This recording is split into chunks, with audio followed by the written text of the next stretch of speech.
गुरुवार की रात करीब 11:30 बज रहे थे। सब कुछ एकदम सामान्य था। लोग अपने घरों में दिन भर की थकान के बाद आराम करने की तैयारी में थे। लेकिन तभी एक अजीब सी आवाज गूंजती है। इमारत कांपने लगती है और चंद सेकंडों में चीख पुकार मच जाती है। जब तक कोई कुछ समझ पाता, भिवंडी की एक 4 मंजिला इमारत ताश के पत्तों की तरह भरभराकर जमींदोज हो जाती है। चारों तरफ सिर्फ धूल का गुब्बार, बिखरे हुए सपने और दबी हुई सांसों की तड़प।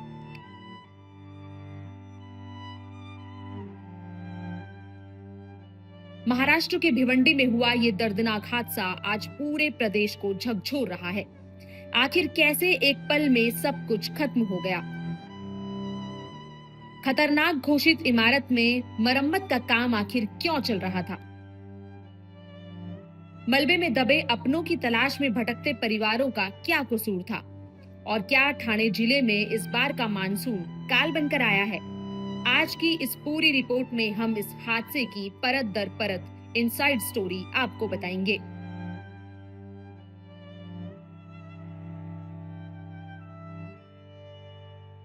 आइए सबसे पहले आपको बताते हैं कि गुरुवार की रात भिवंडी के इस इलाके में आखिर हुआ क्या था। स्थानीय प्रशासन और चश्मदीदों के मुताबिक ये 4 मंजिला इमारत काफी पुरानी और जर्जर हो चुकी थी।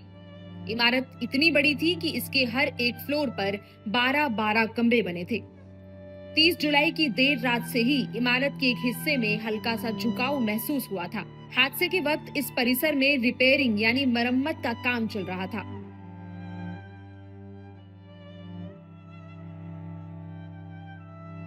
गुरुवार रात करीब 9 बजे अचानक इमारत की दीवारों से जोर जोर से चरचराहट और तड़कने की आवाजें आने लगी। खतरे को भांपते हुए स्थानीय लोगों ने समझदारी दिखाई और तुरंत कई परिवारों को बाहर निकालने के लिए शोर मचाना शुरू कर दिया। मजदूर और कई परिवार जान बचाकर बाहर की तरफ भागे, लेकिन किस्मत हर किसी का साथ नहीं दे रही थी। जब कुछ लोग सामान समेटकर बाहर निकलने की कोशिश कर रहे थे, तभी इमारत का बी विंग एक जोरदार धमाके के साथ सीधे नीचे जा गिरा। जो लोग चंद सेकंड पहले अपनों के साथ थे, वे अब टन वजनी कंक्रीट और सीमेंट के मलबे के नीचे दफन हो चुके थे। इस हादसे के बाद घटनास्थल पर जो तस्वीरें सामने आई, वे किसी भी इंसान का कलेजा कपा देने के लिए काफी है। हादसे के चश्मदीदों ने क्या कहा, सुनिए। बिल्डिंग कुछ 11 बजे के आसपास गिरी। 9 साढ़े 9 बजे ही बिल्डिंग के तीनों पिलर की वजह से बिल्डिंग दबना चालू हो गई। तब 9 बजे ही हम लोग लगभग तक पूरी बिल्डिंग वाले को खाली करा चुके थे। 11 बजे जब ये बिल्डिंग गिरी, तब बिल्डिंग में फंसे 20-25 लोग को हम लोग पीछे की सीढ़ी से लगा के निकाला, और इस बिल्डिंग के भी कम से कम 40-50 लोगों को हमने दोनों तरफ की सीढ़ी बजा के निकाला।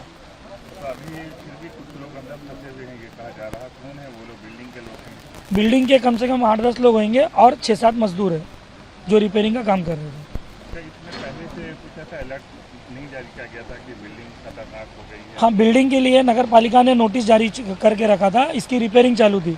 रिपेयरिंग के दौरान जो कॉन्ट्रैक्टर था, बिल्डिंग का मेन पिलर, तीनों पिलर को एक साथ तोड़ के उसने रिपेयरिंग का काम किया बिना स्टैंड के, और इतना बड़ा हादसा ये कॉन्ट्रैक्टर की जवाबदारी। रेस्क्यू कितनी देर में शुरू हो गया था घटना के बाद? रेस्क्यू सब ऑन द स्पॉट आ चुके थे, सब पुलिस प्रशासन सब समय पे आ चुके थे।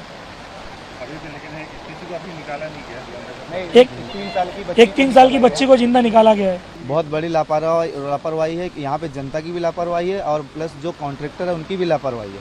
और यहाँ पे जो कॉन्ट्रैक्टर ने इसको बिल्डिंग बनाने के लिए लिया था, वो कॉन्ट्रैक्टर कोई नक्शा नहीं था, ना कि कोई अपना इंजीनियर से पास किया होता, मतलब लोकल के मिस्त्री से इसका काम कराया जा रहा था। कितनी पुरानी बिल्डिंग है? ये 16 साल पुरानी बिल्डिंग है। और कितने परिवार रहते होंगे? इसमें कम से कम एक बिल्डिंग में 60 परिवार रहते हैं, और एक बिल्डिंग में कुछ 40 से 45 परिवार रहते हैं। तो 2 बिल्डिंग गिरी है? नहीं, एक ही बिल्डिंग गिरी है, जिसमें हम लोग दूसरे वाला भी खाली करा दिए ताकि उसके ऊपर कुछ गंभीर ना हो।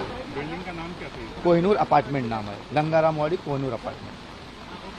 आप अपना नाम बताइए। मेरा नाम मनोज विश्वकर्मा है जी।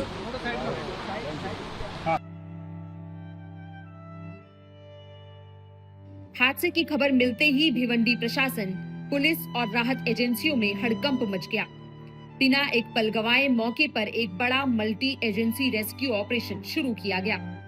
राष्ट्रीय आपदा मोचन बल यानी NDRF, Thane disaster response force और स्थानीय फायर ब्रिगेड की टीमों को मुस्तैद किया गया। रात के अंधेरे में मलबे को हटाने का काम बेहद ज्यादा चुनौती भरा था। एक छोटी सी गलती अंदर दबे किसी जिंदा इंसान की जान ले सकती थी। इसीलिए भारी भरकम जेसीबी के साथ साथ हाथों से मलबा हटाने का काम शुरू हुआ। स्नीफर डॉग स्क्वाड की मदद से जिंदगी की निशानियां तलाशी जाने लगी। इसी रेस्क्यू ऑपरेशन के दौरान एनडीआरएफ के जवानों को एक बड़ी सफलता मिली। कंक्रीट के दो भारी स्लैब के बीच फंसी एक महिला को जवानों ने सही सलामत जिंदा बाहर निकाल दिया। उस महिला को तुरंत ग्रीन कॉरिडोर बनाकर एम्बुलेंस के जरिए पास के अस्पताल पहुंचाया गया, जहां उसकी हालत स्थिर बताई जा रही है। लेकिन हर खबर राहत देने वाली नहीं थी। मलबे की गहराई से जैसे जैसे पत्थर हटाए गए, वैसे वैसे खौफनाक सच भी सामने आता गया। फिलहाल इमारत के मलबे में रिपेयरिंग का काम कर रहे मजदूरों समेत कई लोगों के फंसे होने की आशंका है और रेस्क्यू ऑपरेशन लगातार जारी है। इस हादसे में अब तक कुल 9 लोगों की मौत हो चुकी है। अब सबसे बड़ा सवाल ये उठता है कि आखिर ये हादसा हुआ क्यों और इसके लिए जिम्मेदार कौन है।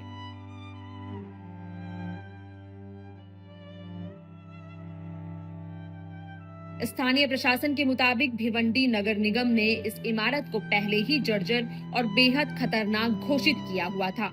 इसे खाली करने या पूरी तरह गिराने के निर्देश भी थे।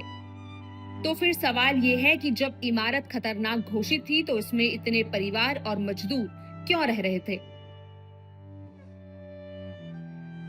क्या नगर निगम ने खतरनाक घोषित करने के बाद सिर्फ कागज पर नोटिस चिपकाकर अपने कर्तव्य की इतिश्री कर ली थी? और अगर इसमें मरम्मत का काम चल रहा था तो क्या सुरक्षा मानकों यानी सेफ्टी स्टैंडर्ड्स का ध्यान रखा गया था?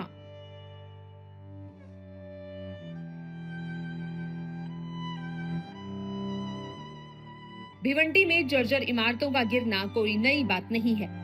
हर साल मानसून में यहाँ कई पुरानी इमारतें ताश के पत्तों की तरह ढह जाती हैं।